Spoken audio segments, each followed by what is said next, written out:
अस्सलाम वालेकुम नाज़रीन, प्रोग्राम डोहारी केर सां गॾु आऊं आहियां जो मेज़बान मुश्ताक सरकी। नाज़रीन, अॼोके हिन प्रोग्राम में ॻाल्हि ॿोल कबी कराची जे गच आबादी वारे इलाइक़े ल्यारी जो इलाइक़ो ॿियनि इलाइक़नि खां इंतहाई अहमियत जो हामिल आहे, छाकाणि त ल्यारी जे भर में सामूंडी पोर्ट आहे। इन खां अलावा उते फिशरीज़ जो आलमी सतह ते हलंदड़ कारोबार आहे। इन खां अलावा नेटो सप्लाई जा जेके बि कंटेनर्स आहिनि या जेके बि समुंड वसीले आम वापे जूं शयूं दुनिया जे ॿियनि मुल्कनि मां कराची में पहुचनि थियूं ऐं कराची खां हू समूरे मुल्क में उहा सप्लाई वञे थी। उन करे बि उन मर्कज़ जेको मुआशी मर्कज़ आहे ऐं वहिंवार तोड़े कारोबार जो जेको मर्कज़ आहे असांजो पोर्ट, उन जे बिल्कुलु भर में इहो इलाइक़ो आहे ल्यारी। ऐं दुनिया में जेके बि फ्री पोर्ट्स आहिनि उन्हनि जा जेके सराउंडिंग एरियाज़ हुजनि था उते त या तमामु वॾा 5 स्टार होटल्स हुजनि था ऐं जेकॾहिं रिहाइशी घर हुजनि था त उन्हनि जी क़ीमत इंतिहाई महांगी हुजे थी निस्बतन शहर जे ॿियनि इलाइक़नि खां। पर ल्यारी उहो इलाइक़ो आहे जेको एतिरे वॾे अहम मर्कज़ जे भर में हुजण बावजूदु बुनियादी सहूलियतुनि खां महरूम आहे ऐं ल्यारी में बजाए जो प्रॉपर्टी जी क़ीमत तमामु महांगी हुजे ॻरी हुजे, पर उते इहो ॾिठो वियो आहे त माण्हू वञण जे लाइ तयारु न आहे। ऐं ल्यारी खे काफ़ी अरसे खां हिकु साज़िश तहत तमामु घणो मुतासिर रखियो वियो आहे। ल्यारी में बावजूदु केतिरे ई सबबनि जे उते जेको अमन आहे उहो बहाल न थी सघियो। ल्यारी में आख़िर गैंगस्टर्स एतिरा बेलगाम छो आहिनि, उन्हनि जो झेड़ो छा था शुरू थियो ऐं उहे चाहिनि छा था? इन्हनि समूरनि सवालनि ते अॼोके हिन ॾोहारी केर प्रोग्राम में ॻाल्हि ॿोल कबी ऐं ल्यारी जा जेके ग्राउंड ते डायनामिक्स आहिनि उहे डिस्कस कबा त आख़िर ल्यारी खे सुकून फराहम करण में रंड केर विझी रहियो आहे। ल्यारी जेको वेझे माज़ी में समूरे मुल्क में रोशनियुनि जे इलाइक़े ऐं पुरसुकून इलाइक़े तौरु तमामु शोहरत रखंदड़ हो, पर हाणे उहो इलाइक़ो बदअमनी जे वर चढ़ियल आहे ऐं अमन जेको ल्यारी वासियुनि जी सिर्फ़ु हिकु ख़्वाहिश बणिजी रहिजी वियो आहे, पर उते अमली तौर ते पुरअमन फिज़ा उतां जे रहवासियुनि खे जेको आहे नाहे मिली रही। ऐं इहो ई सबबु आहे त काफ़ी अरसे खां उतां जा जेके रहवासी आहिनि तमामु बेचैनी जे वर चढ़ियल आहिनि ऐं एतिरे क़दुरु जो हाणे जेको ल्यारी जो असल रहाकू आहे उहो हिन इलाइक़े खे छॾण ते मजबूर आहे। इन जा सबब छा आहिनि, इन समूरी सूरत हाल ते ॻाल्हि ॿोल कबी अॼोके हिन ॾोहारी केर प्रोग्राम में त ल्यारी खे आख़िर कहिड़ी साज़िश तहत बदअमनी जे वर चाढ़ियो वियो आहे? छा हुन में का लोकल पॉलिटिक्स इन्वॉल्व आहे, नेशनल के हथ हुन में इन्वॉल्व आहिनि, या का आलमी साज़िश थिए थी उतां जे असुल खन रहवासियुनि खे लॾाइण जी ऐं उहो इलाइक़ो ख़ाली करण जी आख़िर कहिड़ी कोशिश थी रही आहे? इन खे बेनकाब कबो ऐं पहुचबो उन्हनि असली ॾोहारियुनि ताईं हिन प्रोग्राम वसीले त आख़िर उज़ैर जान ऐं बाबा लाला जेके वेझे माज़ी ताईं तमामु ताक़त ऐं मुनज़िम कुवत ज़रिए उन्हनि जो उभार थियो, हिन इलाइक़े में हिकु मुनज़िम ताक़त जो उभार थियो ऐं आख़िरकार उन ताक़त खे कमज़ोर करण लाइ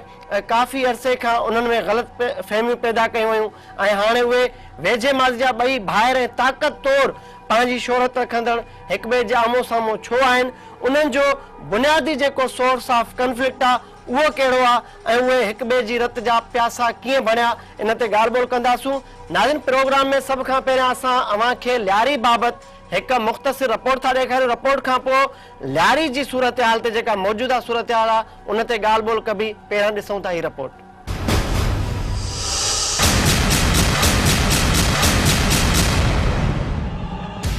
ल्यारी वारो इलाइक़ो काफ़ी अरसे खां दहशत ऐं वहशत जे वर चढ़ियल आहे।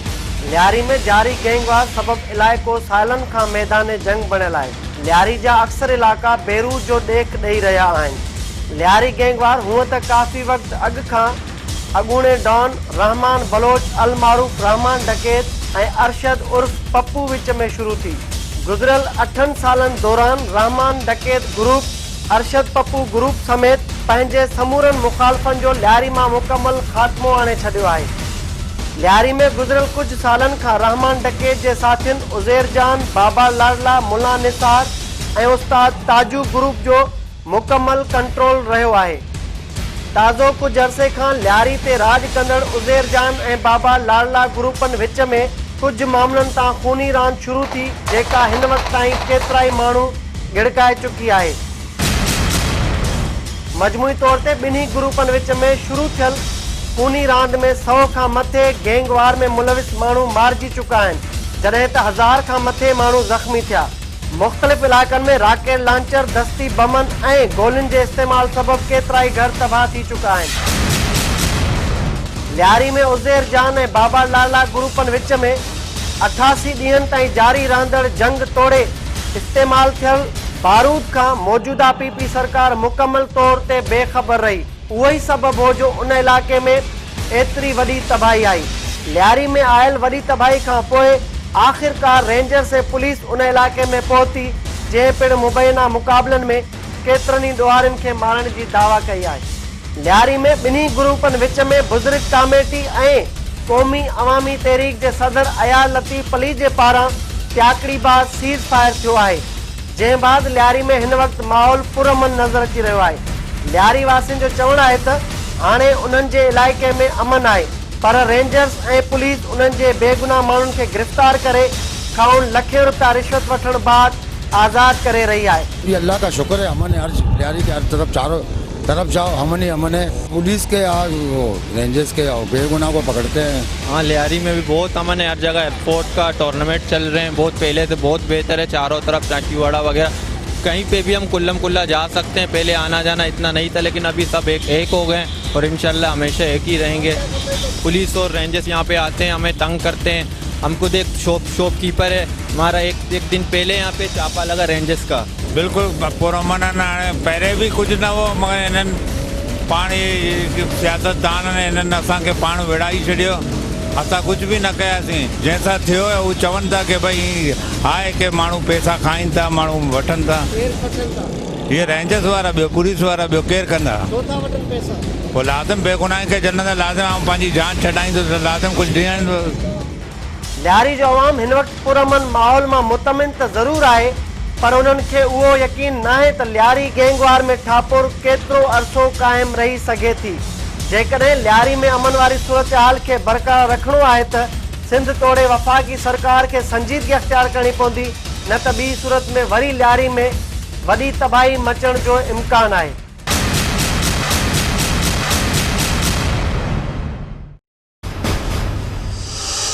नाज़रीन, मां लियारी बाबति इहा रिपोर्ट ॾिठी जंहिंजे इलाइक़े वासियुनि जो चवणु आहे त लियारी में काफ़ी अरसे खां हिन वक़्तु अमन आहे, पर अमन उहो केतिरी देरि ताईं जारी रहंदो इन बाबति ख़ुदि लियारी वासियुनि खे बि परेशानी आहे त उन में केतिरी पुख़्तगी आहे। ऐं ख़ासि तौर ते जेका रेंजर्स ऐं पुलिस इलाइक़े में मुक़ररु थियल आहे, काफ़ी अरसे खां रेंजर्स ऐं पुलिस उन इलाइक़े में कार्रवाई पई करे, उन बाबति इलाइक़े वासियुनि दायो आहे त पुलिस ऐं रेंजर्स उन्हनि जे बेगुनाह माण्हुनि खे गिरफ़्तार करे कूड़नि मुक़ाबलनि ज़रिए उन्हनि जूं हयातियूं खसे रही आहे, जेको अमल अदालतुनि खां मथां क़तल तस्वुरु कयो वञे पियो। ऐं आख़िरी ईअं छो पियो थिए, लियारी खे ईअं बेयारो मददगार छो छॾियो वियो आहे, इन समूरी सूरत हाल ते ॻाल्हि ॿोल कबी। सभ खां पहिरियां असां ॻाल्हि पिया कयूं त आख़िर उज़ैर जान ऐं बाबा लाडला ग्रुप हिक ॿिए जे आम्हूं साम्हूं छो थिया? उन्हनि विच में इहो जेको तकरार आहे, इहा खूनी रांदि आहे, छो छिड़ी? उन्हनि जो हाणे आईंदो कहिड़ो आहे? उन्हनि में सरचाओ केतिरे हद ताईं मुमकिन आहे? ऐं उहे आख़िर हिक ॿिए जा ॿीहर भाइर कीअं बणिजी सघनि था? इन समूरी सूरत हाल ते ॻाल्हि ॿोल कबी। असां सां हिन वक़्तु वीडियो लिंक ते जॉइन कयो आहे लियारी में बुज़ुर्ग कमेटी जे सरबराह मजीद सरबाज़ी, जेको 100 ॼणनि ते ॿधल बुज़ुर्ग कमेटी जो सरबराह आहे। ऐं बुज़ुर्ग कमेटी लियारी में उन वक़्तु पंहिंजो अहम किरदारु अदा कयो जॾहिं उज़ैर जान ऐं बाबा लाडला ग्रुप हिक ॿिए जे तक़रीबन 100 खां मथे माण्हुनि जूं हयातियूं गिड़कायूं ऐं 1000 खां मथे माण्हुनि खे ज़ख़्मी कयो। रॉकेट लॉन्चर, दस्ती बम ऐं जदीद हथियारनि जे इस्तेमाल सबबि ते केतिरा ई घर मुकमल तौर ते तबाह थिया ऐं आख़िरकार बुज़ुर्ग कमेटी खे अॻिते अचणो पियो ऐं उन्हनि पंहिंजी कोशिशुनि वसीले उते वक़्ती ठापुर ज़रूरु कराई आहे। पर ॾिसजे त बुज़ुर्ग कमेटी जी उहा सरचा वारी कोशिश केतिरे हद ताईं कारगर रहे थी या केतिरे वक़्त ताईं उहा पुख़्ती रहे थी, इन ते ॻाल्हि ॿोल कंदासूं। असांखे हिन वक़्तु वीडियो लिंक ते जॉइन कयो आहे मजीद सरबाज़ी ऐं मजीद सरबाज़ी साहब खां पुछूं था त इहो मामिलो किथे पहुतो आहे ऐं उहो आईंदो कीअं पियो ॾिसे। अस्सलाम वालेकुम मजीद साहब। वालेकुम सलाम। मजी साहब, सबसे पहले हमारे नाज़रीन को ये बताएं कि उज़ैर जान और बाबा लाडला एक दूसरे के आमने सामने क्यों हुए? बिस्मिल्लाहिर्रहमानिर्रहीम। मैं आपका बहुत ही मशकूर हूँ, आपने बड़ा अच्छा सवाल किया है। ये गलत फहमी है लोगों की कि दो ग्रुप बन गए। दो ग्रुप नहीं बने, कुछ भाइयों में गलत फहमियाँ पैदा हो गई थी, बल्कि गलत फहमियाँ पैदा की गई थी कि जिनकी वजह से इनमें ज़रा दूरी हो गई और दोनों ने शिद्दत इख्तियार की। लेकिन अल्लाह ने बड़ा करम किया कि लियारी के बुज़ुर्गों ने, यहाँ के मोतबरों ने, यहाँ के इज़्ज़तदार लोगों ने, यहाँ के बड़े लोगों ने कोशिश की और इन दो भाइयों को सीज़ फायर पर मजबूर कर दिया और वो मान गए और उन्हें सीज़ फायर कर दी। और अल्हम्दुलिल्लाह के लियारी में जो पहले अमन था, जिसका आपने ज़िक्र किया कि बड़ा पुरअमन इलाका था, अब लोग यूँ महसूस करते हैं कि लियारी उस पुरअमन दौर से भी ज़्यादा पुरअमन है अल्हम्दुलिल्लाह। अच्छा, इतने जानी नुकसान के बाद आखिर बुजुर्ग कमेटी को जंग बंदी करवाने का ख्याल क्यों आया? और आप नहीं समझते कि इन दोनों के माबेन जो छिड़ी जंग थी उसमें काफी नुकसान हो चुका है? बहुत बड़ा नुकसान हुआ, इसलिए कि अवामुन्नास और बेगुनाह का मरना ये गुनाहगार के मरने से ज्यादा गुनाह है। अच्छा मजीद साहब, इस बात में कितनी सदाकत है कि दोनों ग्रुप्स में 78 करोड़ रुपए भत्ते के चक्कर में जंग छिड़ी जो इस वक्त तक जारी है? तकरीबन लियारी बुजुर्ग कमेटी को पैसों के मुताल्लिक कुछ इल्म नहीं है, इसलिए कि हमने कभी न किसी से पैसे का पूछा है और न पैसे का हमने जिक्र किया है, न किसी ने हमसे जिक्र किया है। अलबत्ता इतनी बात हमने सुनी है कि इन दोनों में कुछ बेएतबारी सी हो गई थी एक दूसरे के ऊपर। उस बेएतबारी पर ये फिर दरमियान के लोगों ने, जिनको लियारी से मफाद जिनके वाबस्ता थे, उन लोगों ने उस जलती पे तेल छिड़क दिया और ये आग भड़का, जिससे लियारी को बहुत ज़्यादा नुकसान हो गया। अच्छा, दोनों ग्रुप्स के माबेन खूनी जंग में जब ये जंग छिड़ चुकी थी और जारी थी, तो उसमें किसी पॉलिटिकल शख्सियत ने या समाजी रहनुमा ने कोई संजीदगी अख्तियार की या उनको बेयार और मददगार छोड़ दिया लियारी वालों को? तकरीबन किसी भी बंदे ने संजीदगी इख्तियार नहीं की, इसलिए कि उनका बिजनेस मफाद था। वो ये चाहते थे कि ये लड़ें और ये ख़त्म हो जाए लियारी से, और फिर इसके अंदर जनाब फिर हम आइंदा इलेक्शनों में अपनी मनमानी करें।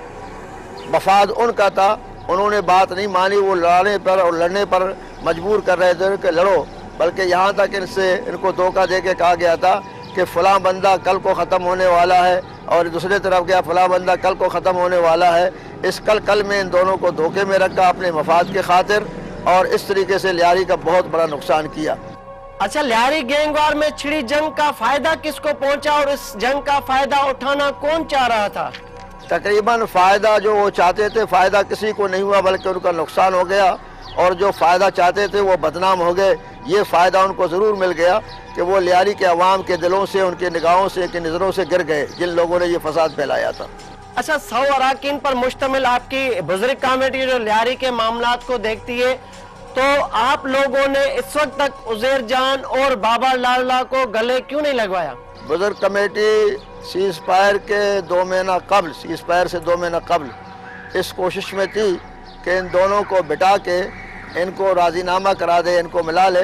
लेकिन हमारी बदनसीबी के दोनों हमारे इस प्रोग्राम से पहले बैरून मुल्क जा चुके थे, जिससे हमारा राब्ता नहीं हो सका।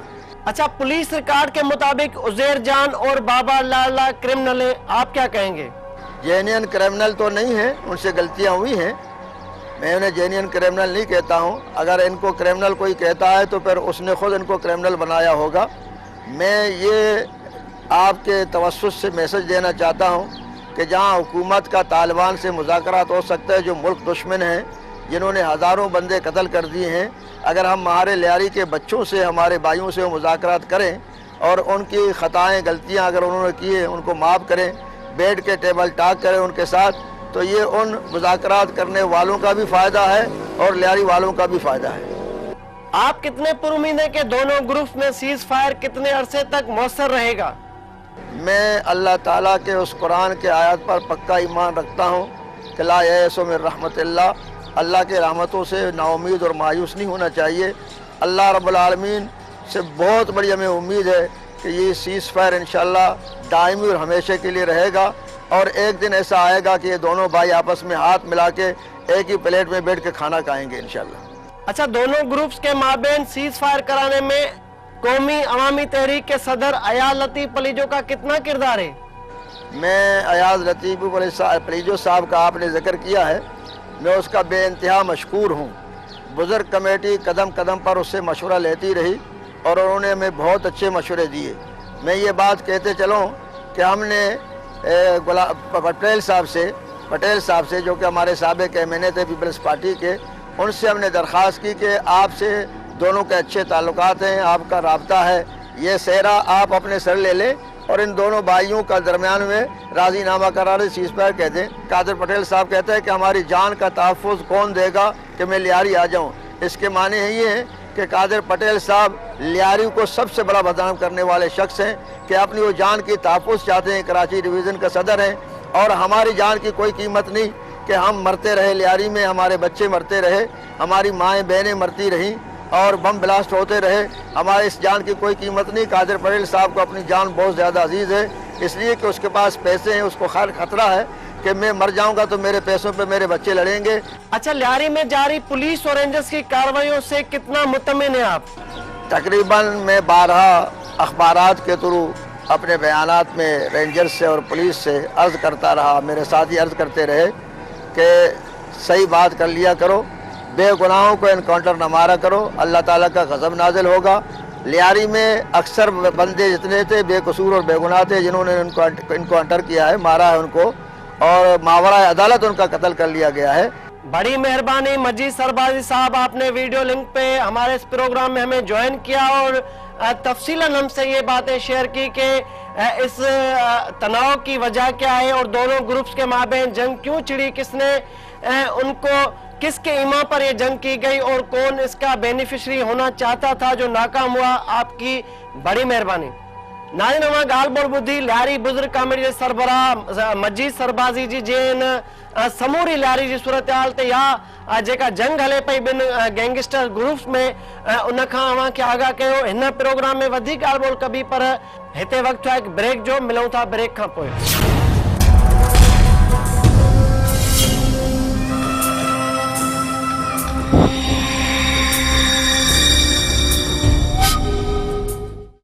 ویلکم بیک ناظرین، وقفے کھاں اگ اساں جی گال بول ہلے پئی لیاری بزرگ کمیٹی کے سربراہ مجید سربازی صاحب سان جے تفصیلاً اساں کے لیاری کے مختلف معاملن کھاں آگاہ کयो۔ ناظرین، لیاری میں جڈیں بنی گروپن وچ میں رتو چھان جاری ہوئی تو کوئی بھی اگوان یا سیاسی پارٹی توڑے سرکار کا بھی سنجیدگی اختیار نہ کئی، جن کے نتیجے میں کیترائی جیکے بنی دھرن جا مانو ان میں مارجی ویا، لیاری جو علاقو کافی عرصے تھا متاثر رہو۔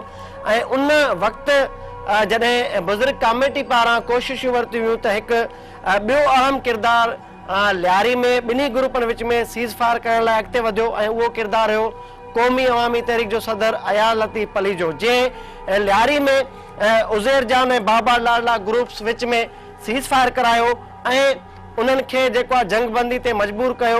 ہن وقت تائیں جیکو وہ جنگ بندی وارو جیکو فیصلو آئے ان تے بئی دھریوں عمل کن پیوں۔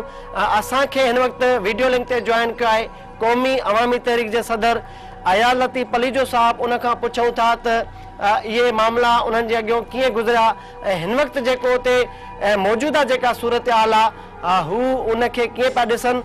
ایاز صاحب جنے لیاری میں رتو چھان ہلے پئی اساں جا منسٹر توڑے صوبائی سرکار جھنڈے واری گاڑین میں سجی سندھ جو دورو کر رہا، کراچی کے مختلف علاقوں جو دورو کر رہا، پر کہیں کے بھی یا ضرورت محسوس نہ تھی تو ہو CM ہاؤس کے 2.5 کلومیٹر تے قائم ان علاقے میں ونے اتاں جے مانن سان ملے، انہن کھاں پوچھے تو آخر یا خونی ران چھو چھڑی آئے، ان کے روکرائن جی کہیں بھی کوشش نہ کئی، کوشش تو پرے گال پر سنجیدگی بھی کہیں اختیار نہ کئی۔ آخر ایاز لطیف پلیجو کے یا ضرورت چھو محسوس تھی تو لیاری میں بنی دھرن میں جیکو خونی ویڑا ان کے روکرائے جے، سیز فائر کرائے جے؟ ادا ہانے ب ٹے گالیوں ہیں بنیادی طور تے، ہکڑو تا لیاری ہوجے، کندھ کوٹ ہوجے، اوگاہی تیغانی تقرار ہوجے سرکی صاحب، یا مہر جتوئی تقرار ہوجے، یا سندھ جی بی کہیں بھی برادری جو तकरार हुजे उहो तकरार सिंध जे मफ़ादनि जे ख़िलाफ़ु आहे। तंहिंजे करे अयाज़ लतीफ़ पली जो हुजे या मुश्ताक सरकी या सिंध जो को बि घण घुरो, उनखे सिंध जे हर ॻोठ, हर तहलके, हर यूसीअ में जिते उनजी कोशिशुनि सां अमुन थी सघे उते उनखे पंहिंजूं कोशिशूं अदा करणु घुरिजनि। क़ौमी अवामी तहरीक जो ख़ुसूसी तालुक़ु रहियो आहे लियारी सां। 22 मई खां असांजी भेण ग़ज़ाला जी शहादत वारे ॾींहं खां, सतार उन्नड़ शबीर बुलेदी एजाज़ ऐं सरवर जी शहादत जे ॾींहं खां त लियारीअ में अमुन थिए। कराची सिंध जे माण्हुनि जी दिलि आहे, कैपिटल आहे, राजधानी आहे, उन ते अमुन बि रहे ऐं उते तरक़ी बि थिए ऐं उते सिंध जे माण्हुनि जी मालिकी हुजे। उन हवाले सां जॾहिं लियारी में क़त्लो गारत वधी वई ऐं ख़ासि तौर ते जॾहिं झटपट मार्केट ते हमिलो थियो, तव्हां ॾिठो त उन में हूअं चवंदा आहिनि बाबा गैंग वार, उन में तव्हां ॾिठो त आम ॿार, आम औरतूं, आम माण्हू शिकार बनिया ऐं दर्जने लाश किरिया असांजे भेनरुनि जा, बलोच भेनरुनि जा, भाउरनि जा। त पोइ क़ौमी अवामी तहरीक जी गैरत ऐं असांजे क़यादत जी गैरत ऐं सिंध जे माण्हुनि जी गैरत ऐं मोहबत इहो गवारा न कयो त उन में गैर जानिबदार रहिजे। उन सिलसिले में मूं लियारी जे मुख़्तलिफ़ दोस्तनि सां राब्तो कयो। उनखां अॻु में लियारी जी क़यादत तरफ़ां, उते जे चूंडियल MPs तरफ़ां कराची जी हर पॉलिटिकल पार्टी खे अपील कई वई। इवन बलूचिस्तान जे वज़ीर आला ऐं बलूचिस्तान जी लीडरशिप खे बि लियारी जी क़यादत गुज़ारिश कई त असांजो अमुन करायो, पर उन्हनि मां कंहिं किरदारु अदा न कयो या शायदि मसरूफ़ हुआ तमामु घणा। पोइ मुंहिंजी ॻाल्हि ॿोल थी उज़ैर जान बलोच सां ऐं लाडला साहब सां। ॿिन्ही मूंखे फ़ोन कयो, पर ॾे मां बाबा लाडला फ़ोन कयो, उज़ैर जान बलोच फ़ोन कयो। ॿिन्ही मूंखे चयो त अयाज़ लतीफ़ पलिया साहब तव्हां असांजा भाउर आहियो ऐं तव्हां इन मामले में पंहिंजो किरदारु अदा कयो। मूं चयोमानि तव्हां इन शर्त ते किरदारु अदा कंदुसि, हिकिड़ो त उते क्रिमिनल्स जी पुठ भराई नाहे करणी ऐं ॿिए जेके माण्हू ॾोहनि में घुरबल आहिनि उहे अदालतुनि जे साम्हूं पेश थियनि ऐं बाक़ी जेके मासूम माण्हू आहिनि, वीचारा ग़रीब माण्हू आहिनि, उहे निशानो पिया बणिजनि। उन लाइ जेको तव्हांखे चवां उन ते अमल थिए त पोइ किरदारु अदा करे सघे थो। ॿिन्ही इहो अंडरटेक कयो ऐं ॿिन्ही पंहिंजा टीम्स मोकिलियूं। पहिरीं मूं वटि सानिया नाज़, अदनान, आरिफ़ बलोच, अस्काणी, इन्हनि जी टीम आई।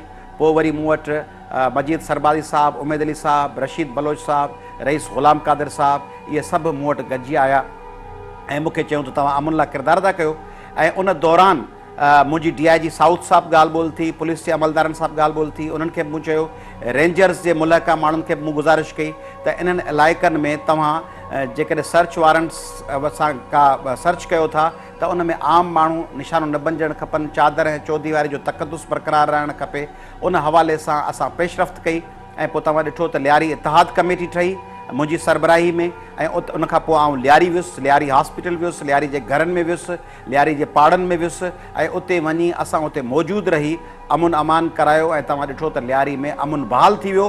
ऐं उनखां पोइ गैंगवार जे हिक ॿिए सां विढ़ंदड़ टोलनि ऐं ॿियनि जेके ॿिया लियारी जा बलोच दुश्मन माण्हू हुआ जिन ॿियनि इलाइक़नि में अची लियारीअ जे माण्हुनि खे हिक ॿिए सां विढ़ायो थिए, उन्हनि सभिनी जे ॾाढो रुकावट आई ऐं लियारी में अमुन थी वियो। हाणे तव्हांजी ॻाल्हि जो ॿियो हिसो सरकी साहब इहो हो त इहो अमुन पाइदार केसी थो रहे।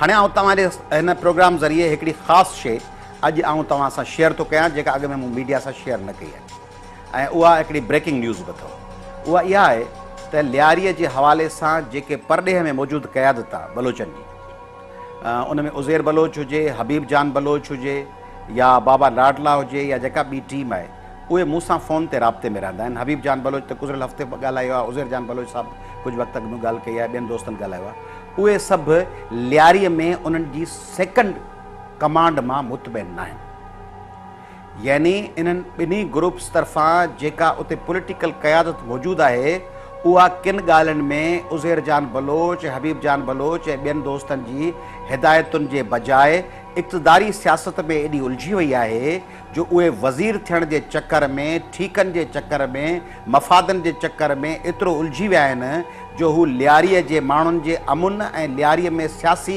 हिकिड़े सुकून जे बजाए हू पंहिंजनि मफ़ादनि जी जंग में आहिनि। तंहिंजे करे उते वधीक किरदारु अदा करण जी ज़रूरत आहे त जीअं लियारी में अमुन बि थिए, ख़ुशहाली बि अचे।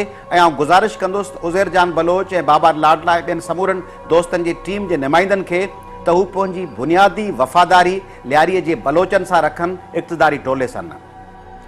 अच्छा अयाज़ साहब, ॾिठो वञे त लियारी में गुज़िरियल 8 सालनि दौरान उनजा जेके पॉलिटिकल डायनामिक्स आहिनि उहे तमामु चेंज हुया ऐं चेंज थी चुका आहिनि ऐं हिकु मुनज़िम ताक़त वसीले लियारी वासी अॻिते वधिया, उन ताक़त जो उभार थियो ऐं अचानक जेको आहे ॾिसंदे ॾिसंदे उन ताक़त खे विरहाइण जी कोशिशि कई वई। आख़िरकार कुझु दुरियूं जेके इन पुठियां इन स्क्रिप्ट राइटर तौरु उन्हनि कमु कयो उहे कामयाब भी थियूं ऐं वॾो नुक़सान भी लियारी में थियो। आख़िर जेके हिक मुनज़िम ताक़त हुई उहा हिन वक़्तु विराइजी चुकी आहे। तव्हां ॿुधाईंदा त इन समूरी लियारी जी वेड़ जो अल्टीमेट बेनिफिशरी केरु आहे? हाणे इहो तमामु अहम तरीन सुवालु आहे। असां वटि आउं हिकिड़ो लॉयर बि आहियां त हिकिड़े वकील जी हैसियत सां असां वटि मोटिव ॾिठो वेंदो आहे त फलाणे खून या ॾोह जे पोयां असुलु मफ़ाद ऐं असुलु भलो कंहिंजो थो थिए। त लियारी में जेका कराची में वॾे में वॾी तंज़ीम आहे इक़्तिदार जे ऐवाननि में हमेशह क्लेम कंदी आहे त कराची जो वोट बैंक असां वटि आहे। हिकिड़ो त लियारी में टकराव जी सूरत में उनजो फ़ाइदो थो थिए।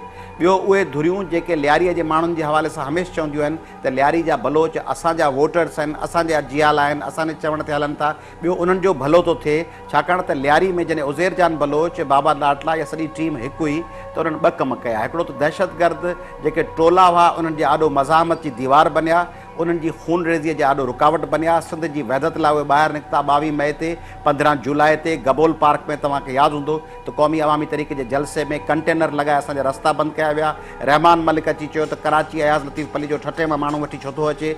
इन क़िस्म जे समूरनि रुकावटुनि खे टोड़े लियारी जा माण्हू सिंध जी यूनिटी लाइ बीठा। उन्हनि जे मफ़ादनि जे ख़िलाफ़ु उहे धुरियूं आहिनि जेके सम्झनि थियूं त लियारी जा माण्हू उन्हनि जा एजेंट थी कमु कनि, उन्हनि जे चए में हलनि। उन्हनि हींअर अंदरूनी तौर ते अंडरग्राउंड लियारी जे कुझु माण्हुनि खे उज़ैर जान ऐं लाडला ग्रुप जे कुझु माण्हुनि खे दबाव ज़रिए, दहशत ज़रिए, मैनिपुलेशन ज़रिए ख़रीद करे वरितो आहे। ऐं तव्हांखे ॿुधायां त उज़ैर जान बलोच ऐं बाबा लाडला जी टीम जा केतिरा ई माण्हू आहिनि जेके उज़ैर जान ऐं लाडला ऐं ॿियनि बुज़ुर्ग कमेटी ऐं लियारी इताद कमेटीअ जे ख़्वाहिशुनि जे ख़िलाफ़ु। अच्छा अयाज़ साहब, तव्हां भी काफ़ी अरसे खां लियारी में विज़िट पिया कयो। तव्हांजी तमामु घणी एक्सरसाइज रही आहे। बाबा लाडला हुजे, उज़ैर जान हुजे या लियारी जो को बि मुख्य किरदारु हुजे, तव्हांजे तमामु घणो वेझो रहियो। हिन गुज़िरियल कुझु सालनि खां ॾिसूं पिया त तव्हांजी घणी हुननि सां अटैचमेंट बि रही आहे। भला उज़ैर जान ऐं बाबा लाडला में ओचितो इहा खूनी रांदि या बेएतमादी वारी फिज़ा कीअं क़ाइमु थी ऐं उन्हनि जो जेको खूनी रांदि जो मुख्य सबबु आहे ऐं जेको तज़ाद जो बुनियादी नुक़्तो आहे उहो अव्हां जी नज़र में कहिड़ो आहे? ॾिसो सरकी साहब, हीअं आहे त कॾहिं कॾहिं तज़ाद जेन्युअन न हूंदा आहिनि, आर्टिफिशियल टकराव पैदा करायो वेंदो आहे। जॾहिं लियारी यक आवाज़ थी सिंध जे माण्हुनि सां गॾिजी बीठी सिंध जी वहदत लाइ, ऐं जॾहिं लियारी कराची जे दहशतगर्द टोले जे आॾो दीवार बणिजी बीठी, ऐं जॾहिं लियारी कराचीअ में इलीगल वेपन्स ऐं कराची में इलीगल ऑपरेशन्स जे आॾो हिकिड़ो जमहूरी आवाज़ बुलंद कयो त लियारीअ खे दीवार सां लॻाइण लाइ मुख़्तलिफ़ क़ुवतूं लाथियूं हुयूं। पोइ उन्हनि टकराव पैदा कया। पोइ टकराव लाइ जेके जवाज़ ॾिना विया से तमामु नंढड़ा हुआ त हीअ घिटी कंहिंजी आहे, हू घिटी कंहिंजी आहे, हीअ चौक कंहिंजो आहे, सिंगू लेन कंहिंजे हवाले हूंदी, फुटबॉल ग्राउंड कंहिंजे हवाले हूंदो, चाकीवाड़े जो धणी केरु हूंदो, पान मंडी वटि अलाए को कंहिंजे हवाले हूंदो। इहे नंढड़ा नंढड़ा हिकिड़ा बगदादी कंहिं वटि हूंदो। इहे नंढड़ा इशूज़ हुआ जिन खे वधाए इशूज़ खे वॾो तीलीअ मां थंब ठाहियो वियो। बुनियादी तौर ते बाबा लाडला ऐं उज़ैर जान बलोच हिकिड़ी टीम हुआ ऐं बुनियादी तौर ते ॿी सॼी जेका ज़फ़र बलोच उन्हनि जी टीम हो। पर हिकिड़े हद खां पोइ असांजी जेका इक़्तिदारी पार्टी हुई पाकिस्तान पीपल्स पार्टी, उन चाहियो थिए त माण्हुनि जी मुकमिल वाबस्तगी पीपल्स पार्टीअ सां हुजे, न कि उज़ैर जान बलोच सां ऐं लाडला सां या ज़फ़र सां ऐं ॿियनि सां। हुननि जी ख़्वाहिश हुई त हू संदन डिसिप्लिन ऐं संदन चवण ते हलनि। असांखे ॿुधायो त लियारी में प्री ऑपरेशन ऐं पोस्ट ऑपरेशन जेका रेंजर्स ऐं पुलिस जी कार्रवाई रही आहे उन खां तव्हां केतिरे हद ताईं मुतमिन आहियो? छाकाणि त तव्हां ताईं बि जेके शिकायतूं पहुचनि थियूं त जेका इम्पार्शियलिटी पुलिस ऐं रेंजर्स खे रखणु घुरिजे उहा लियारी वासियुनि जी मूजिबि त गैर जानिबदारी उहा नाहे रही। पुलिस उन्हनि जे बेगुनाह माण्हुनि खे, रेंजर्स उन्हनि जे बेगुनाह माण्हुनि खे गिरफ़्तार करे अदालतुनि खां मथां क़तल करे रही आहे। तव्हां पुलिस ऐं रेंजर्स जे कार्रवाइनि खे कीअं पिया ॾिसो?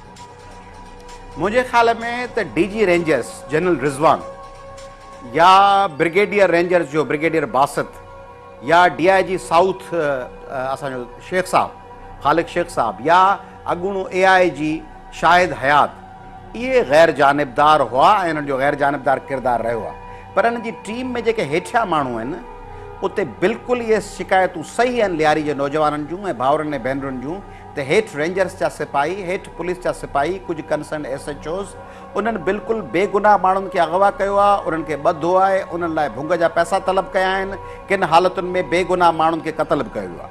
अच्छा साईं, तव्हां लियारी में ॿिनि धुरियुनि विच में सीज़ फायर वारे अमल खां केतिरा मुतमिन आहियो ऐं लियारी वासियुनि लाइ अव्हां जो पैगाम कहिड़ो आहे? ऐं पैगाम ॿ असर में ॾींदुसि सरकी साहिबु। हिकिड़ो त आऊं लियारी जे माण्हुनि खे ऐं सिंध जे माण्हुनि खे चवंदुसि त हिक ॿिए सां जुड़नि ऐं उहे तइलीम ऐं सिहत लाइ पंहिंजो किरदारु अदा कनि ऐं फ़क़ति उहे मख़सूस बिजा तीर बिजा वारी थ्योरी जे बजाए उहे ॾिसनि त असांखे केरु डिलीवर थो करे, केरु असांजो कमु थो करे, उन सां गॾिजी हलनि। मुंहिंजे पैगाम जो ॿियो हिसो बलोची में आहे। मां वती बराताना गुशां, वती ग्वाराना गुशां, लियारी चुकाना गुशां, मां सॼे सिंध बलोचाना गुशां कि शुमा दरबियाए पुरअमन तरीक़े ज़रा, शुमा जमहूरी तरीक़े सरा दरबिया मई साथ बिदे सिंधे सही चुकाने सही जनेकाने सही ग्वाराने साथ बिदे अगर शुमा दरकाए अमन वास्ता तालीम वास्ता जमहूरत वास्ता मां यक नई लियारी अड्ड कने, मां यक नया कराची अड्ड कने, यक नया सिंध अड्ड कने। आइयो तो का अमन भी खुशहाली भी अमन वास्ता शुमा वानगे वास्ता देमा पिया तालीम सरा जोर बिदे जमहूरत सरा जोर बिदे पदा तालीम गुना जमहूरत गुना शुमा चारे की ची बेनते सो शुमा सज्जे मसाला हल बेनते। वॾी महिरबानी अयाल लतीफ़ अली जो साहब, अवां सिंध टीवी न्यूज़ हिन प्रोग्राम में वीडियो लिंक ते असांखे जॉइन करे ऐं लियारी में मौजूदा सूरत हाल तोड़े उन खां अॻु जेके अवां कोशिशूं वरितियूं उन खां आगाह कयो, अवां जी वॾी महिरबानी। नायो ॻाल्हि ॿोल ॿुधी क़ौमी अवामी तहरीक जे सदर अयाल लतीफ़ अली जो जी, जंहिंजो चवणो त जॾहिं को बि अॻिते न वधियो त हुन इहा ज़रूरत महसूसु कई त लियारी जे भाइरनि भेनरुनि खे अकेलो न छॾिजे। उहो लियारी जो इलाइक़ो हुजे या कंदकोट जो तंगवाणी हुजे या जेकबाद जो इलाइक़ो हुजे या कंहिं बि सिंध जे ज़िले में या झरजंग में किथे बि को तकरार आहे ॿिनि धुरनि में ॿिनि भाइरनि में, त अयाल लतीफ़ जो इहो फ़र्ज़ु आहे, उन जी इहा गैरत आहे त उन खूनी छिकताण खे फौरी तौर ते रोकण लाइ पंहिंजो अहम किरदारु अदा करे। ऐं अयाल लतीफ़ जो इहो बि चवणो त हुन ज़रूरत महसूसु कई त पंहिंजे उन्हनि भाइरनि जी उन खून खे ऐं खूनी रांदि खे रोके सघे ऐं हू उन सची नीयत सां कदम वधायो ऐं हुननि उनखे जेको आहे मान ॾींदे सीज़ फायर जो ऐलान कयो। नाज़रीन, हिन प्रोग्राम में वधीक ॻाल्हि ॿोल कबी ऐं कोशिशि कबी त हिन समूरी सूरत हाल ते पुलिस जो मौक़िफ़ छा आहे ऐं उन बाबति पुलिस जी राय वठिजे त पुलिस जी केतिरी कोशिशि रही आहे लियारी खे अमन मोटाइण में ऐं हिन वक़्तु जेका हुते डिप्लॉयमेंट आहे पुलिस जी या जेका अनरेस्ट आहे माण्हुनि में जेका बेचैनी आहे उहा केतिरे हद ताईं उहा ख़तमु करे सघी आहे पुलिस। हिते वक़्तु आहे ब्रेक जो, ब्रेक खां पोइ पुलिस जो मौक़ो मालूम करण लाइ असां पुलिस जे के आला अमलदार सां ॻाल्हि ॿोल कंदासीं। मिलूं था ब्रेक खां पोइ।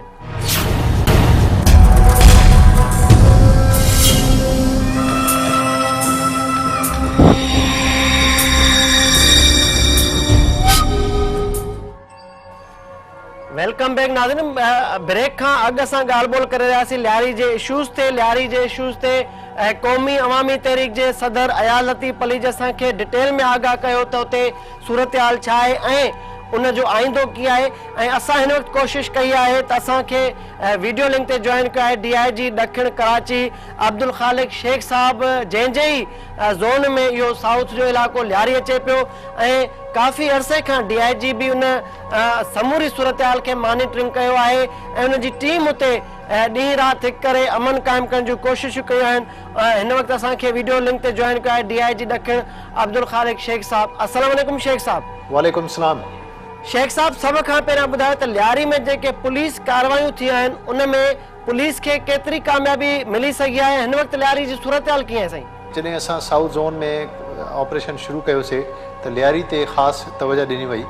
शुरू में उते कामयाबी हासिलु करणु तमामु मुश्किल हो, काफ़ी असांखे मुश्किलात साम्हूं आयूं जिन खे असांखे अबूर करणो पियो, लेकिन फाइनली उते तव्हां ॾिसो था त हिन वक़्तु ताईं असां 500 खां मथे गैंगस्टर्स खे गिरफ़्तार करे चुका हूं। असां 80 खां मथे गैंगस्टर्स खे इनकाउंटर्स में पुलिस ऐं रेंजर्स जे इनकाउंटर्स में मारिया विया आहिनि। ऐं जॾहिं खां उते अमन थियो आहे तॾहिं खां वठी असां हालांकि ऑपरेशन त गॾोगॾु जारी आहे पर कम्यूनिटी खे इन्वॉल्व करणु शुरू कयो आहे। कम्यूनिटी पुलिसिंग जा मुख़्तलिफ़ प्रोग्राम शुरू कया आहिनि। उते असां ॿारनि जे स्कूल्स में वञूं था, उते असां जेके मोहल्ला आहिनि उन्हनि जूं कमेटीज़ ठाही आहिनि, उते असां मुख़्तलिफ़ क़िस्म जा कम्यूनिटी सां मिली प्रोग्राम्स करे ऐं पुलिस ऐं अवाम जे विच में जेका दूरी आहे उनखे ख़तमु कयूं था। छो त लियारी जो माज़ी कुझु इन क़िस्म जो रहियो जिते या त गैंगस्टर्स हिक ॿिए खे मारनि पिया ऐं बाज़ दफ़ा उन्हनि जे फायरिंग में कई मासूम माण्हू मारिया पे विया या वरी गैंगस्टर्स खे पुलिस ऐं रेंजर्स मारियो पए। त इन सभिनी ॻाल्हियुनि जे करे उते माहौल एतिरो सुठो न हो ऐं इन ॻाल्हि जी ज़रूरत हुई त माण्हुनि जे ज़ख़्मनि ते मरहम रखी वञे ऐं असां हाणे उहा कोशिशि कयूं था त लियारी जेको असल में कराची जो कंहिं ज़माने पुरअमन एरिया हूंदो हुयो कई ॾहाका पहिरीं उते हिकु दफ़ो वरी अमन थियो आहे। असां तव्हांजो क्लेम पंहिंजी जाइ ते, पर लियारी वासियुनि खे इहा शिकायत आहे जिन सिंध टीवी न्यूज़ सां ॻाल्हाईंदे इहो दायो बि आहे त पुलिस उन्हनि जे बेगुनाह माण्हुनि खे गिरफ़्तार करे अदालतुनि खां मथां उन्हनि जा क़तल पिया कया वञनि। इन समूरी सूरतहाल ते तव्हां आला अमलदार आहियो, उन पूरे ज़ोन जा DIG आहियो, इन अमल खे कीअं पिया ॾिसो, उन जे ग्रीवेंसिस खे तव्हां केतिरी संजीदगी सां वठो पिया? असां लियारी में तमामु घणे क्रिमिनल्स खे पकड़े प्रॉपरली गिरफ़्तार करे उन जे मथां केसिस ठाहे प्रोसिक्यूशन ऐं कोर्ट जे हवाले कया आहिनि। 500 खां मथे गैंगस्टर्स आहिनि जिन वटि हिन वक़्तु जिन जे मथां एंटी टेररिस्ट कोर्ट में केसिस हली रहिया आहिनि, आम अदालतुनि में केसिस हली रहिया आहिनि। असां लियारी में जा जेके मशहूरु ॾोहारी आहे उनखे लाहौर मां, मरी मां, पिंडी मां, इस्लामाबाद मां, नवाबशाह मां, सखर मां, ठठे मां, मुख़्तलिफ़ जायुनि तां असां इंफॉर्मेशन जे बेसिस ते पकड़े अची आंदासीं ऐं उन्हनि सभिनी जे ख़िलाफ़ु जेको बि क़ानूनी ट्रांसपेरेंट तरीक़े सां शफ़ाफ़ तरीक़े सां कार्रवाई आहे असां उहा ई करियूं था। बाक़ी उते इनकाउंटर्स बि थिया आहिनि, जेके इनकाउंटर्स थिया आहिनि जेन्युइन इनकाउंटर्स थिया आहिनि ऐं अगरि उहे इनकाउंटर्स में कोई प्रॉब्लम आहे त हिते फोरम्स आहिनि जितां रेमेडी हासिल करे सघिजे थी, अदालतूं आहिनि, मीडिया अॼुकल्ह तमामु घणी जेका आहे चौकस आहे ऐं उहा वॉच करे थी। जिते भी हिन ऑपरेशन के दौरान अगर कोई वायोलेशंस होंदियूं, अगर कोई इंसानी हक़नि जी भंजकड़ी होंदी, किथे भी पुलिस का ज़्यादती कई होंदी तो उहे अॼुकल्ह एतिरो आसान न आहे पुलिस लाइ बचण ऐं यकीनन उहे सभु शयूं जेके आहिनि उहे एक्सपोज थी वञनि थियूं। असां लियारी में हिन वक़्तु जेकॾहिं ॻाल्हि कजे त छा पुलिस जूं चौकियूं क़ाइमु आहिनि, उते पुलिस मुक़ररु थियल आहे साईं? लियारी में जॾहिं खां ऑपरेशन शुरू थियो आहे त आस्ते आस्ते असां डिप्लॉयमेंट वधाईंदा विया आहियूं ऐं उन लाइ असांखे इज़ाफ़ी नफ़री भी मिली जेका असां उते लॻाईसीं। हिन वक़्तु भी लियारी में जेके माज़ी जा मुतासिर थियल इलाइक़ा आहिनि उन्हनि में पिकेट्स मौजूदु आहिनि। हाणे भी लियारी में अञा ताईं पोटेंशियल मौजूदु आहे त उते हालात ख़राबु करण जी कोशिशि कुझु धुरियूं करे सघनि थियूं, तंहिं करे उन इम्कानी गड़बड़ खे रोकण लाइ पुलिस उते चौकस आहे ऐं पुलिस उते मौजूदु आहे, पुलिस जूं पिकेट्स आहिनि, पुलिस जा रेड्स हलनि था, रेंजर्स असांजी उन में मदद करे थी। साईं तव्हां चओ पिया त लियारी में जेके भी सेंसिटिव एरियाज़ आहिनि उते पुलिस चौकियूं भी क़ाइमु आहिनि, वॾे अंग में पुलिस भी मुक़ररु आहे, न सिर्फ़ु एतिरो पर उते इज़ाफ़ी नफ़री भी मुक़ररु आहे जंहिंजो मक़सदु त लियारी खे सख़्तु कड़ो आहे। तव्हां ॿुधाइणु पसंदि कंदा त एॾे कड़े जे बावजूदु, एॾी डिप्लॉयमेंट जे बावजूदु उतां उज़ैर जान ऐं बाबा लाडला फरार थियण में कामयाबु कीअं विया? उहे त न सिर्फ़ु हितां फ़रार थिया, पूरे मुल्क मां फ़रार थिया आहिनि, सो उहे त घणनि लाइ सवालिया निशान थी सघनि था। पर ॻाल्हि इहा आहे त इन खे ॾिसण जो हिकिड़ो तरीक़ो ॿियो बि आहे त लियारी जेको इन्हनि क्रिमिनल्स जे लाइ आमाजगाह ठहियलु हो, उनजे लाइ सेफ हेवन ठहियलु हुई, उते उन्हनि खे अगरि भॼणो पियो थींदो ईअं ई आहे, के मारिया वेंदा आहिनि, के पकड़िया वेंदा आहिनि ऐं के भॼी वेंदा आहिनि ऐं इहो ई थियो आहे लियारी में। अच्छा, तव्हांजी मुकमल जेका इंटेलिजेंस आहे उहा शेयरिंग भी थिए थी, पुलिस उते काफ़ी अरसे खां ॾोहारे जे ख़िलाफ़ सरगर्म आहे, भला लियारी में गैंगस्टर्स खां अलावा ॿियूं भी माफ़ियाऊं के ॿिया भी दहशतगर्द अंसर आहिनि छा साईं? ॾिसो, थींदो ई आहे त जॾहिं बि को एरिया मुश्किल थी वञे या नो गो एरिया थी वञे, जिते पुलिस जी पहुच ॾुखी थी वञे ऐं नॉर्मल पुलिसिंग न थी सघे, उते मुख़्तलिफ़ क़िस्म जा क्रिमिनल्स कठा थी वेंदा आहिनि। पोइ इन क़िस्म जे इतला ज़रूरु आहिनि त उते लश्कर जंगवी, BLA ऐं ॿिया इन क़िस्म जा ग्रुप्स जेके आहिनि उन्हनि बि उते ऑपरेट करणु शुरू कयो हुयो। पर जॾहिं खां लियारी में पुलिस जी पहुच वधी आहे, जॾहिं खां लियारी में पुलिस नॉर्मल पुलिसिंग करे पई ऐं रेड्स वग़ैरह मुसलसल करे पई, तॾहिं खां इन्हनि सभिनी जूं जेके सरगर्मियूं आहिनि उन्हनि में घटिताई आई आहे। अच्छा साईं, इहे भी शिकायतूं आम आहिनि त काफ़ी सालनि खां जेके लियारी में पुलिस एहलकार ऑफिसर आहिनि उन्हनि जा क्लोज़ कनेक्शन इस्टेब्लिश थी चुका आहिनि ॾोहारनि सां, जेके वॾी रुकावट आहिनि पुलिस कार्रवाई में। ऐं पुलिस जॾहिं भी को अटेम्प्ट करे थी कंहिं क्रिमिनल ऐं गैंगस्टर जे ख़िलाफ़ त उहा उनखे नाकामी नसीब थिए थी। पुलिस में जेके कारियूं रिढियूं आहिनि उन्हनि ख़िलाफ़ तव्हां को डिपार्टमेंटल एक्शन खयो आहे? असां लियारी में जेका कामयाबी हासिल कईसीं उनजी हिकिड़ी वजह इहा बि हुई त असां बिल्कुलु इम्पार्शलिटी, गैर जानिबदारी उते रखी ऐं पुलिस जो वॾे पैमाने ते रिशफिल कयो। जेके बि अहिड़ा पुराणा SHOs ऐं ऑफिसर्स उते मौजूदु हुआ जिन जो जेको किरदारु हो उन जे मथां कोई सवालिया निशान हुई, त उन्हनि खे असां उतां हटाए छॾियोसीं। हर थाणे तां असां 20 पुलिस वारा जेके आहिनि ॿियनि थाणनि ते मोकिलियासीं। उनखां पोइ घटि में घटि 20 पुलिस वारा असां उन्हनि थाणनि तां कढी गार्डन हेडक्वार्टर में मोकिलियासीं ऐं उतां वरी नवां पुलिस वारा उते मोकिलियासीं। उनखां अलावा जेके साबिक़ा फ़ौजी पुलिस में भर्ती थिया उन्हनि खे बि असां उते मोकिलियोसीं। अच्छा साईं, तव्हां लियारी में हिन वक़्तु जेका वक़्ती अमन अमान वारी सूरत हाल आहे उनखां केतिरे हद ताईं तव्हां मुतमिन आहियो ऐं लियारी जो अमन कीअं मुमकिन आहे, कुझु सजेस्ट कंदा तव्हां? ॾिसो, लियारी जे पुरअमन थियण में हिकिड़ो तमामु घणो जेको क्रेडिट आहे गवर्नमेंट खे इन लाइ बि वञे थो त उन्हनि इंटरफेरेंस न कई, कंहिं सियासी एजेंडा ते हू न हलिया या पुलिस खे इस्तेमालु करण जी कोशिशि न कई या पुलिस खे फ्री हैंड ॾिनो। त हू चाहे पीपल्स अमन कमेटी हुजे चाहे कोई ॿियो ग्रुप हुजे, उन्हनि सभिनी ख़िलाफ़ु जेको आहे सो कार्रवाई कनि बग़ैर कंहिं इम्तियाज़। हाणे अगरि इहा पॉलिटिकल नॉन इंटरफेरेंस मुदाख़लत अगरि ख़तमु ईअं ई रही ऐं मुदाख़लत न कई वई त यकीनन लियारी पुरअमन रही सघे थो। लियारी जे शहरनि लाइ मूंखे इहो ई पैगाम आहे त लियारियुनि जे लाइ, लियारी वारनि लाइ असांखे तमामु घणी इज़त आहे, बिकॉज़ हू हिन शहर जा असली वारिस आहिनि, असली रहाकू आहिनि ऐं उन्हनि तमामु घणियूं महिनतूं कयूं आहिनि, मज़दूरी कई आहे। हितां जे पोर्ट खां वठी मुख़्तलिफ़ जेके फिशरीज़ ऐं इन क़िस्म जा जेके असली सेक्टर्स आहिनि इकॉनमी जा कराची जा, उन्हनि में हुननि पंहिंजो खून पसीनो ॾिनो आहे ऐं उन्हनि जो हक़ आहे त उन्हनि खे अमन मिले। अच्छा साईं, समूरी पुलिस कार्रवाइनि खां पोइ हाणे लियारी वासियुनि जो छा चवणु आहे? छा उहे सुख जो साह खणी सघिया आहिनि?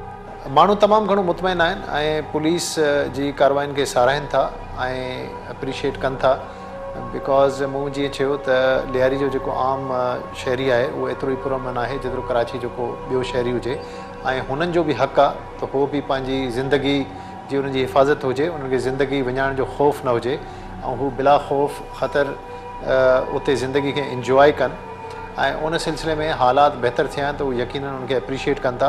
वॾी महिरबानी DIG साउथ कराची अब्दुल ख़ालिक शेख साहब, अवां सिंध TV न्यूज़ जे प्रोग्राम ॾोहारी केर में लियारी जी समूरी सूरत हाल, पुलिस एक्शन्स ऐं उन जा जेके आउटकम्स आहिनि उन्हनि खां असांजे नाज़रीन खे आगाह कयो ऐं गॾोगॾु इहो बि चयो त जेसि ताईं पॉलिटिकल विल जेका आहे शामिल न हूंदी तेसि ताईं लियारी जो अमन हिकिड़ो ख्वाब ई रहिजी सघे थो। उन करे पुलिस सां गॾोगॾु जेके बि घणो घुरिया आहिनि, जेके लियारी खे पुरअमन ॾिसणु चाहिनि था, उन्हनि खे पंहिंजो किरदारु अदा करणु घुरिजे। वॾी महिरबानी DIG साउथ अब्दुल ख़ालिक शेख साहब। नाज़रीन, अॼोके प्रोग्राम ॾोहारी केर में असां लियारी जी सूरत हाल जो मुख़्तलिफ़ रुखनि खां जाइज़ो वरितोसीं। गॾोगॾु जेके बि स्टेक होल्डर्स आहिनि, पुलिस आहे, पॉलिटिकल पार्टीज़ आहिनि या जेके ख़ुदि बुज़ुर्ग कमेटी वारा आहिनि जेके हिन वक़्तु गैंगस्टर्स खां पोइ जेको आहे उते लीड कनि पिया, मामलनि खे हलाइनि पिया, उन्हनि जी ॻाल्हि ॿोल असां अवां ताईं पहुचाईसूं। ऐं लियारी में आख़िर इहा खूनी रान छो आहे, लियारी में आख़िर एतिरी बदअमनी चोट चढ़ियल छो आहे, लियारी में अमन मुमकिन छो न आहे, इहे समूरा सवाल जेके आहिनि असां अॼोके प्रोग्राम में खयासीं ऐं कोशिशि कईसूं त असल जेके ॾोहारी आहिनि, जेके कल्प्रिट्स आहिनि, जेके लियारी जे अमन जा दुश्मन आहिनि, उन्हनि ताईं पहुचण जी कोशिशि कईसूं। ऐं ही ओपन सीक्रेट आहे त लियारी में अमन छो नथो क़ाइमु थी सघे जेसि ताईं लियारी वारा पाण न चाहींदा ऐं जेके पॉलिटिकल पार्टीज़ आहिनि ऐं सभ खां अहम किरदारु जेको आहे उहो सिंध सरकार जो आहे, छाकाणि त सिंध सरकार मौजूदा पाकिस्तान पीपुल्स पार्टी जी आहे ऐं ॾहाकनि खां लियारी जेको आहे पीपुल्स पार्टी जो बिजा तीर बिजा वारी अलामत तौर सॼे मुल्क में PP जो किलो लियारी मशहूरु आहे, पर लियारी खे मौजूदा सरकार पंहिंजी तरजीह बुनियादनि वारी शयुनि में नाहे रखियो। उहो ई सबबु आहे जो लियारी जी बदअमनी समूरे मुल्क में कराची जे अमन अमान ते तमामु घणो दाग़ आहे ऐं लियारी जी बदअमनी मौजूदा सरकार लाइ तमामु घणो सवाल निशान आहे। उन करे जेकॾहिं सरकार खे पंहिंजो चहिरो सुठे नमूने दुनिया में पेश करणो आहे त सभ खां पहिरियां उनखे लियारी में बदअमनी जो ख़ात्मो आणो पवंदो, न त ॿी सूरत में जेकॾहिं लियारी डिस्टर्ब आहे त उन सां जेका आलमी असांजी माल जी सप्लाई आहे, गुड्स जी सप्लाई आहे, आम वापे जी शयुनि जी सप्लाई आहे ऐं मच्छी जो जेको कारोबार आहे उन सां सलाड़ियल ही इलाइक़ो आहे, उन जे बिल्कुलु भर में ही इलाइक़ो आहे। न सिर्फ़ु एतिरो पर लियारी जो आम पौड़ियत उन जे जेको आहे पघर सां सॼे मुल्क जो जेको मुआशी सिरिश्तो आहे उहो कमु पियो करे। जेकॾहिं लियारी जो आम पोयत तमामु घणो डिस्टर्ब हूंदो त पोइ इहा हुकुमरान बि सुकून सां न हूंदा, छाकाणि त स्पाइनल जेको आहे रोल उहो लियारी जो आहे ऐं लियारी तमामु घणो हसास अहमियत वारो इलाइक़ो आहे। इन करे मौजूदा हुकूमत खे ख़ासि तौर ते तवजा ॾियणु घुरिजे ऐं वफ़ाक़ी सरकार जेका अॻु में ई अमन जो क्लेम करे पई त कराची खे अमन मोटाइण उन्हनि जी पहिरीं तरजीह आहे ऐं कराची जो ई इलाइक़ो आहे लियारी, जिते बि वफ़ाक़ी सरकार खे अणधुरी जेको आहे कार्रवाई करणु घुरिजे ऐं लियारी वासियुनि खे उन्हनि जो बुनियादी हक़ यानी लॉ एंड ऑर्डर सिचुएशन खे मेंटेन करे उन्हनि माण्हुनि खे उहा पुरअमन फिज़ा फराहम कई वञे त जीअं लियारी वासी बि मुल्क जे ॿियनि हिसनि में जेके पुरअमन आहिनि उन्हनि जीअं पंहिंजो सुख जो साह खणी सघनि। ऐं अॼोके प्रोग्राम में ॻाल्हि ॿोल कईसूं त लियारी में आख़िर गैंगस्टर्स विच में इहा खूनी रांदि छो आहे, उन जा केतिरा ई सबब आहिनि। भते जूं ॻाल्हियूं थियनि थियूं, इलाइक़नि ते कब्ज़ा ऐं हुक्मरानी जी ॻाल्हि बि थी। इन खां अलावा के धुरियूं आहिनि जेके आलमी या नेशनल क़ौमी धुरियूं आहिनि जेके इन्हनि पुठियां इन्हनि खे बूस्ट कनि पियूं, जहिड़नि खे वधाइनि पियूं ऐं अल्टीमेट बेनिफिट उन्हनि जो वठणु चाहिनि थियूं। समूरी ॻाल्हि कईसूं ऐं हिन प्रोग्राम में कोशिशि हुई त लियारी जा जेके बि मसइला आहिनि उहे हिन प्रोग्राम वसीले तव्हां ताईं पहुचाइजनि। कोशिशि कबी त अॻे ईंदड़ प्रोग्राम में के ॿ अहम प्रोफाइल केस सां गॾु हाज़िर थियूं। हिन प्रोग्राम में फ़िलहाल एतिरो ई, इजाज़त ॾींदा। अला भाई।